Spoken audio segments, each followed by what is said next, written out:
Pinili ng Diyos na huwag isama ang ilang nilalang sa daong ni Noe. Isang malinaw na halimbawa nito ay ang mga isda at iba pang hayop sa dagat. Sa mga unang kabanata ng Genesis, nang ibinahagi ng Diyos ang kanyang pasya na lipulin ang buhay sa mundo sa pamamagitan ng isang malaking baha, sinabi niya kay Noe na ang mga tao, mga hayop sa lupa, mga gumagapang na nilalang at mga ibon ay mawawala dahil nagsisi siya sa paglikha sa kanila. Ngunit nakakagulat na ang mga nilalang sa tubig ay hindi isinama sa paglipol. Sa ilang bahagi ng salaysay sa Genesis, tila ipinapahiwatig na hindi naapektuhan ang mga isda. Sa isang talata, sinabi ng Diyos na babahain niya ang lupa upang lipulin ang lahat ng nilalang na humihinga ng hangin sa ilalim ng kalangitan. Ang lahat ng nabubuhay sa lupa ay malilipol ng pagtaas ng tubig. Siyempre, ang mga hayop na nabubuhay na sa tubig ay hindi mahihirapan sa pagdami nito. At malamang na hindi rin ituturing na humihinga sa parehong paraan ng mga hayop sa lupa ang mga isda. Kaya marahil, kaya tanging mga ibon at hayop sa lupa lamang ang pinapunta sa daong. Hindi isinama ang mga hayop sa tubig. Pagkatapos, iniutos ng Diyos kay Noe na magdala ng mga pares ng lahat ng uri ng mga nilalang, mga ibon, hayop sa lupa at mga gumagapang na nilalang upang sila'y makaligtas. Sinabihan din si Noe na mag-ipon ng sapat na pagkain para sa sarili niya at sa mga hayop. Ipinapakita nito na ang mga nilalang sa dagat ay hindi nangangailangan ng parehong proteksyon o pag-aalaga at nanatili sila sa kanilang natural na tirahan.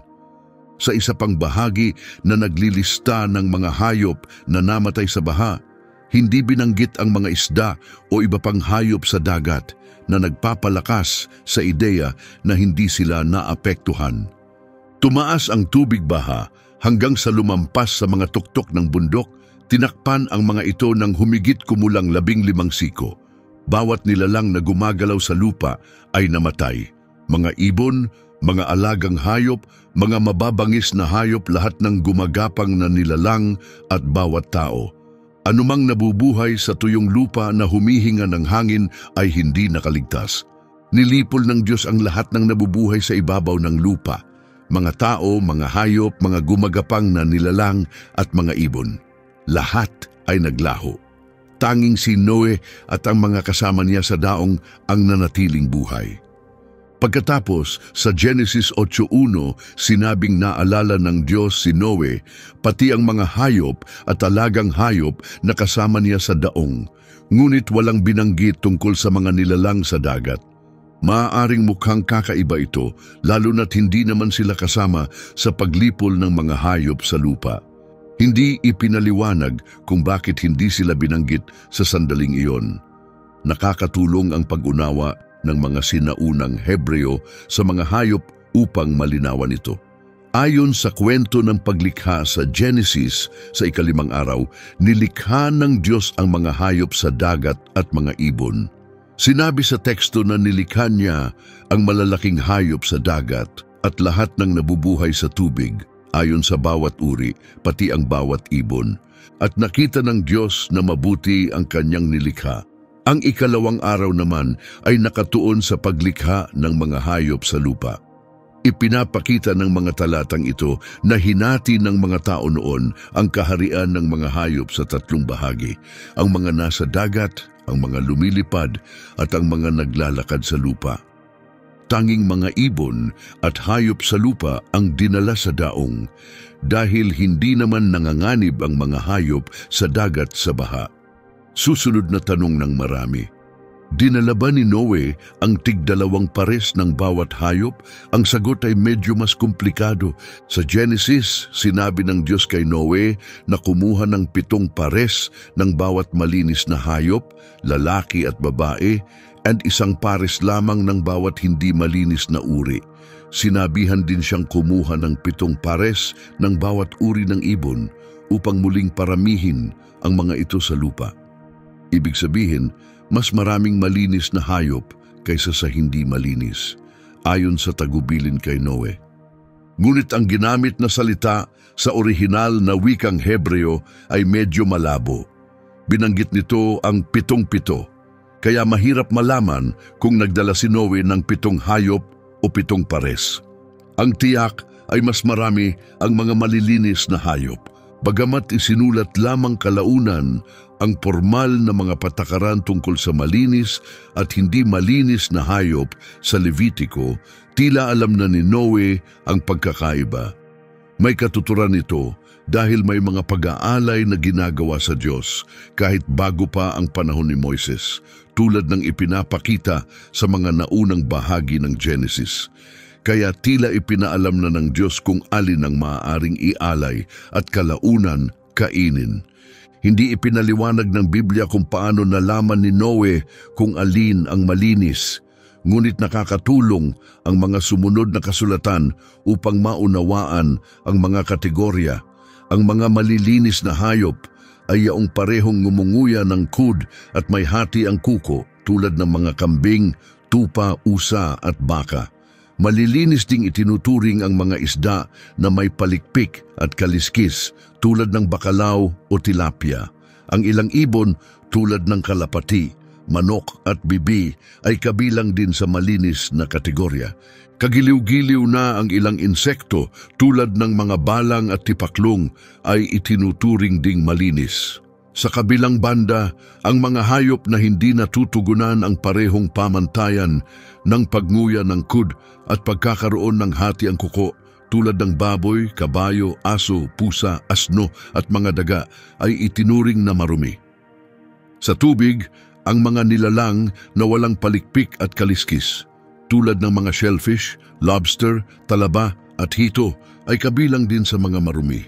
Ang ilang mga ibon, kabilang ang mga kuwago, buwitre at lawin ay itinuturing na marumi, pati na rin ang mga hayop tulad ng mga reptilya at amphibian.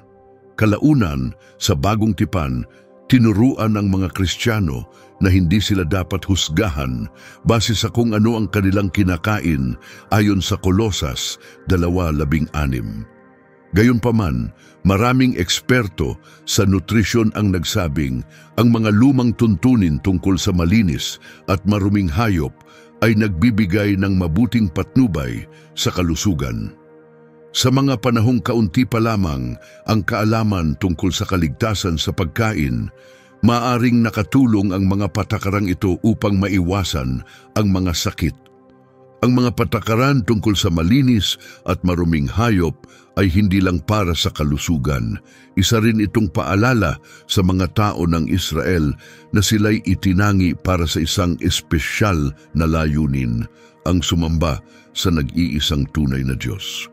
Kaya, nang binanggit sa Genesis 7 ang tungkol sa mga malinis na hayop, nauunawaan ng mga nagbabasa noon na ang mga hayop na ito ay pinahintulutan ng Diyos para sa pagkain at mga handog.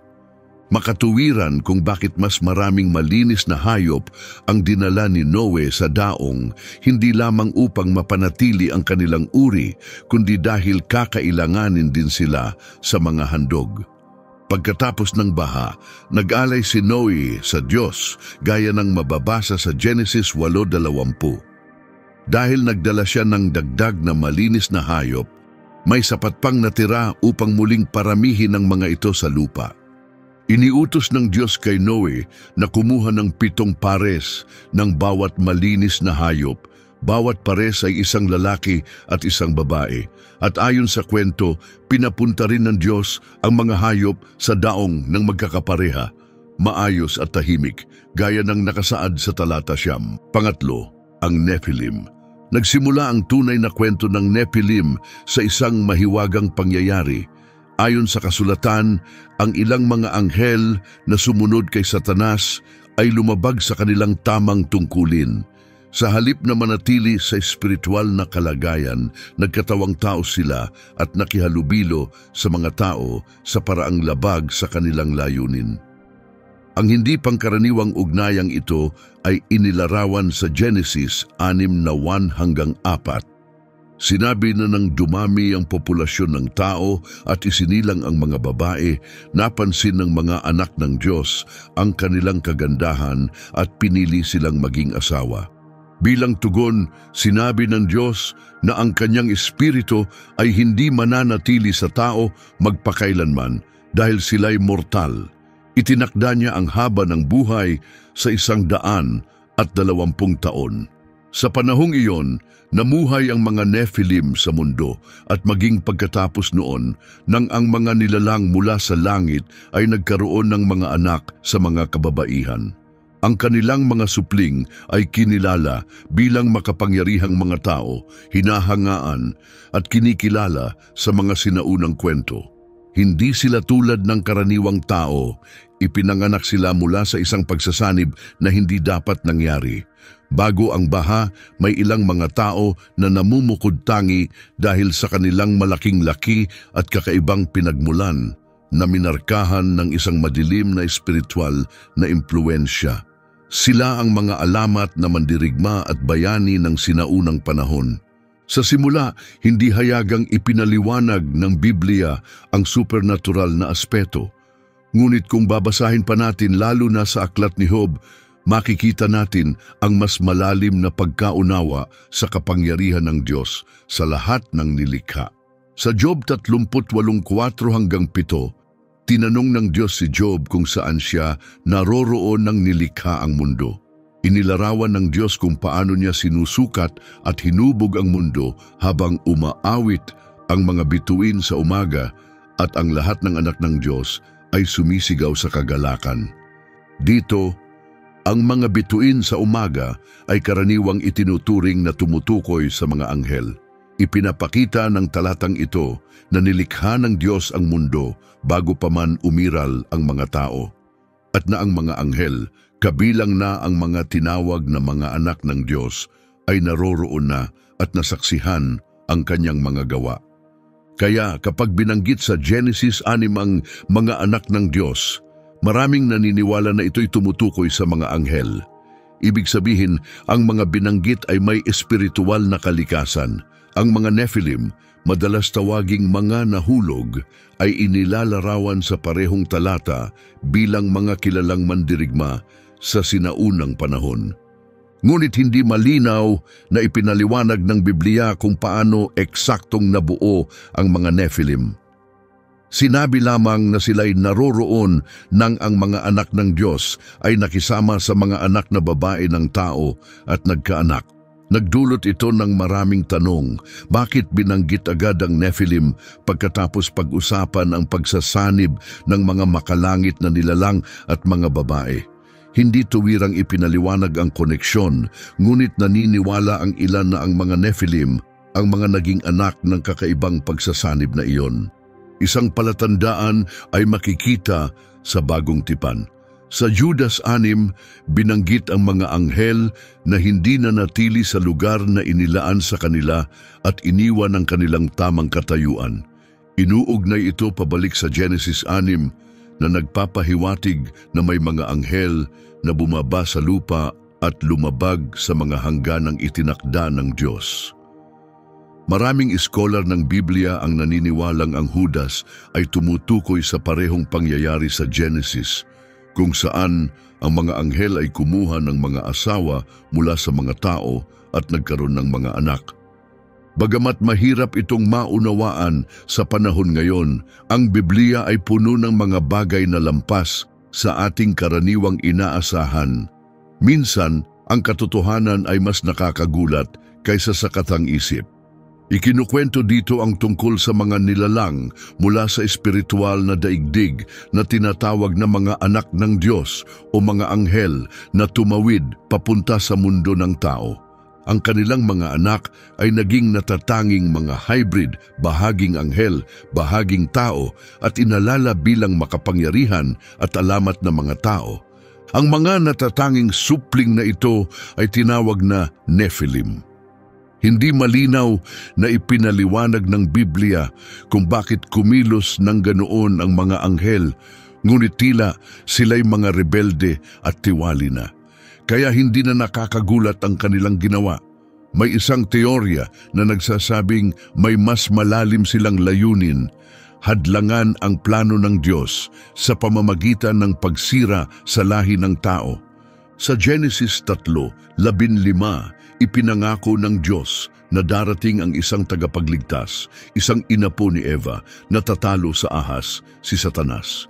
Naniniwala ang ilan na dahil alam ni Satanas ang pangakong ito, isinugo niya ang kanyang mga nahulog na anghel upang sirain ang lahi ng tao sa pamamagitan ng paghahalo ng kanilang kalikasan sa tao. Maaring ito ay isang pagtatangkang hadlangan ang pagdating ng Mesiyas sa pamamagitan ng pagdungis sa sangkatauhan. Ang tugon ng Diyos sa madilim na pagbabagong ito ay mababasa sa Genesis 6:3 kung saan sinabi niya na ang kanyang espiritu ay hindi mananatili sa tao magpakailanman. Ipinapakita nito na hindi niya hahayaang magpatuloy ang sangkatauhan sa paghihimagsik ng walang kaparusahan.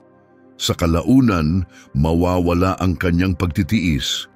Isang makapangyarihang paalala ito.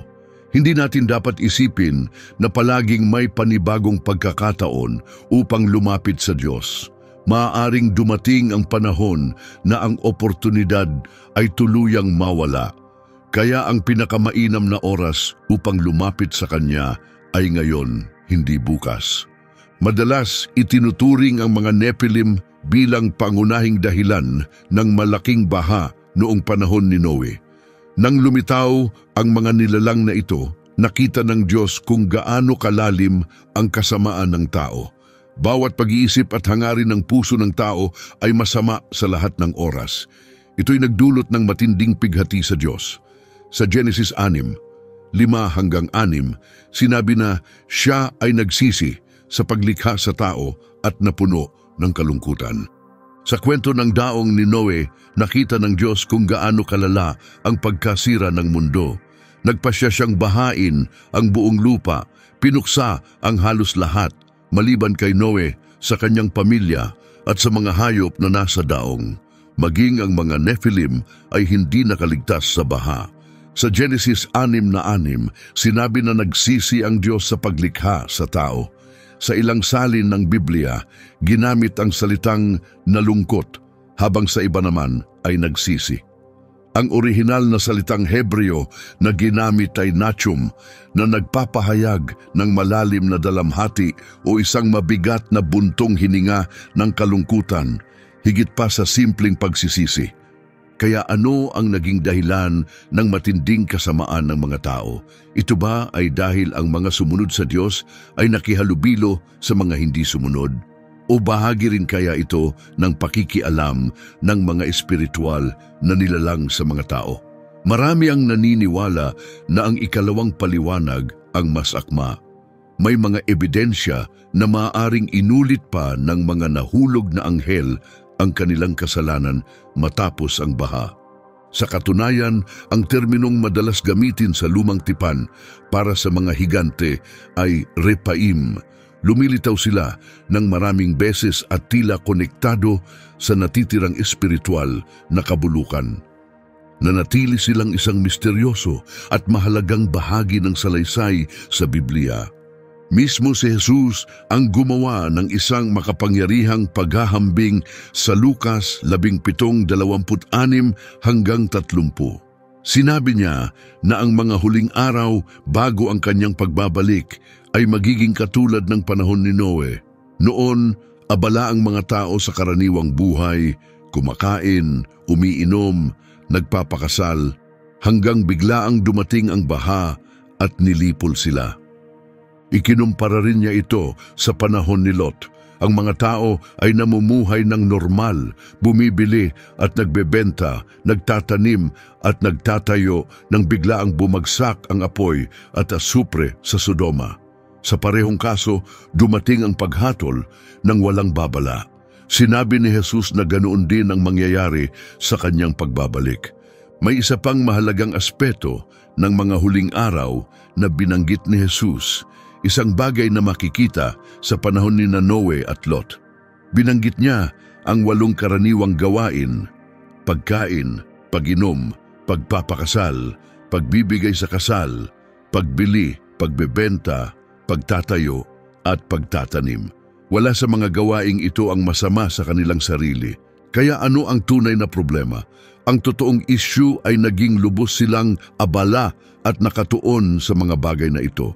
Sobrang nakatutok sila sa pang-araw-araw na buhay na hindi na nila napansin kung anong oras na talaga. Sa isang salita, ang naging sanhi ng kanilang pagbagsak ay materialismo. Ang kanilang isipan ay nakatuon lamang sa mga bagay sa mundo at wala nang puwang para sa espiritual o walang hanggan. Ang materialismo ay isa sa mga pangunahing katangian ng panahon ni Noe at Lot. At kung titingnan natin ngayon, malinaw na laganap ang materialismo, lalo na sa makabagong lipunan sa kanluran. Kahit sa loob ng pamayanang Kristiyano, hindi ito lubusang naalis. Maraming mananampalataya na, bagamat hindi halata sa panlabas, ay nakatutok pa rin sa mga material na bagay gaya ng mga hindi naniniwala. Marahil hindi ito lantad, marahil hindi ito halatang halata sa kanilang pamumuhay. Ngunit sa kaibuturan, abala pa rin sila sa paghabol sa mga bagay na material. Malinaw na nagbabala si Jesus, kung hahayaan nating lamunin tayo ng materialismo, hindi tayo magiging handa sa kanyang pagbabalik. Magiging katulad tayo ng mga tao noong panahon ni Noe at Lot, hindi handa, abala at mabibigla. Inulit sa Lucas 17:26 ang babalang ito. Kung paano noong panahon ni Noe, gayon din ang mangyayari sa pagdating ng Anak ng Tao. Kung nais nating tunay na maunawaan ang panahon bago ang kanyang pagbabalik, kailangan nating tingnan ng mabuti kung paano ang mga araw na iyon. Upang magawa iyon, bumalik tayo sa Genesis kung saan tinalakay na natin ang maraming pangunahing palatandaan at ang nag-iisang pinagmumulan ng pag-asa, ang babala upang makaligtas sa darating na sakuna. Tinalakay natin ang kadilimang bumalot sa mga araw ni Noe at Lot. Ngunit upang mabuo ang buong larawan, kailangan din nating kilalanin ang kabutihan. Kahit sa panahon ng matinding kasamaan, may mga sinag pa rin ng liwanag. Ang kwento ni Noe ay naglalaman ng dalawang mahahalagang positibo na hindi dapat kalimutan. Ipinakilala si Noe sa Genesis 6:9 sa ganitong paraan. Ito ang kasaysayan ni Noe. Siya ay isang mabuting tao, matuwid sa kanyang kapanahunan. Siya ay lumakad ng malapit sa Diyos sa isang mundong puno ng kaguluhan na bukod tangi si Noe. Mayroon siyang tunay at personal na relasyon sa Diyos. Nakinig siya, nagtiwala, at direkta siyang kinausap ng Diyos tungkol sa darating na sakuna. Para sa atin na nananampalataya, ang buhay ni Noe ay isang makapangyarihang halimbawa. Hindi siya perpekto, ngunit siya ay tapat. Siya at ang kanyang pamilya lamang ang nakaligtas sa baha. At tila, ang mga namumuhay ngayon sa parehong pananampalataya at pagsunod ay ang mga magiging handa sa anumang darating. Binigyang diin ng aklat ng Hebreo ang pananampalataya ni Noe sa isang talata. Sinabi na si Noe, matapos balaan ng Diyos tungkol sa mga bagay na hindi pa nangyayari, ay kumilos sa pananampalataya at nagtayo ng daong upang iligtas ang kanyang pamilya. Sa pamamagitan ng kanyang pagtitiwala sa Diyos, hindi lamang niya nailigtas ang kanyang sambahayan, kundi naging tahimik siyang saksi laban sa isang tiwaling mundo. Ipinakita ng kanyang mga kilos kung ano ang tunay na katuwiran na batay sa pananampalataya. Naranasan din ni Jesus ang bunga ng parehong masamang henerasyon. Pagkatapos ng kanyang kamatayan, isang kahanga-hangang bagay ang nangyari sa espiritual na kalagayan. Kahit napakabigat at masakit ang kanyang misyon, ibinigay niya ang kanyang buhay para sa buong mundo, kusang loob niya itong tinanggap. Matapos magdusa sa krus ng 3 oras, pinili ni Jesus na ibigay ang kanyang espiritu. Mahalagang tandaan na walang kumuha ng kanyang buhay sa kanya. Siya mismo ang may kapangyarihan at autoridad na ibigay ito sa takdang oras. Ngunit ano ang nangyari sa espiritual na kalagayan pagkatapos? Si Pedro, isa sa mga unang alagad na tinawag ni Jesus, ang nagbigay linaw sa misteryong ito. Ibinunyag niya na hindi lamang namatay si Jesus. Ipinagpatuloy niya ang kanyang misyon lampas sa pisikal na mundo. Hinarap ang mga puwersa ng kasamaan at tinapos ang gawain ng pagtubos sa isang malawak na antas.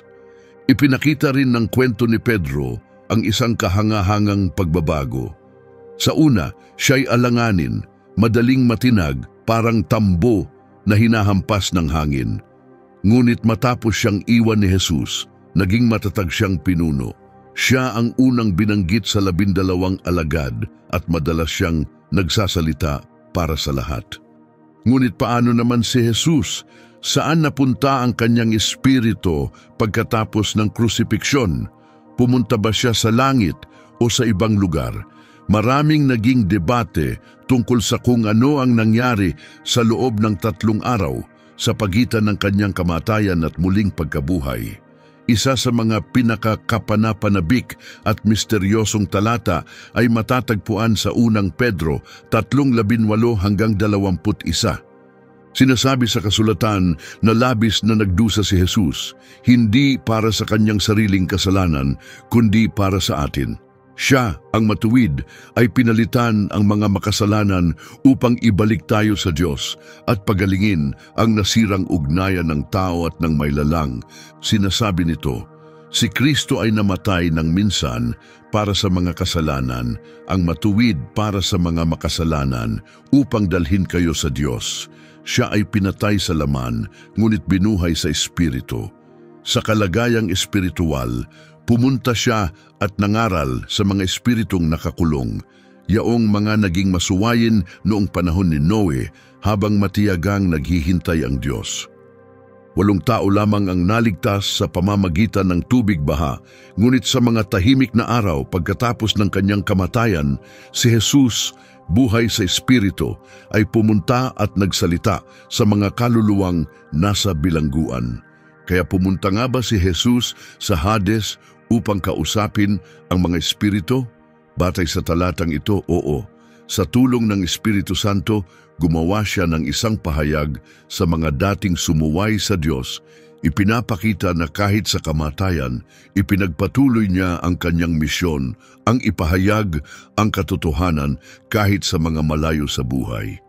Ang Hades ay madalas inilarawan bilang lugar ng mga patay, isang daigdig na lampas sa pisikal na mundo.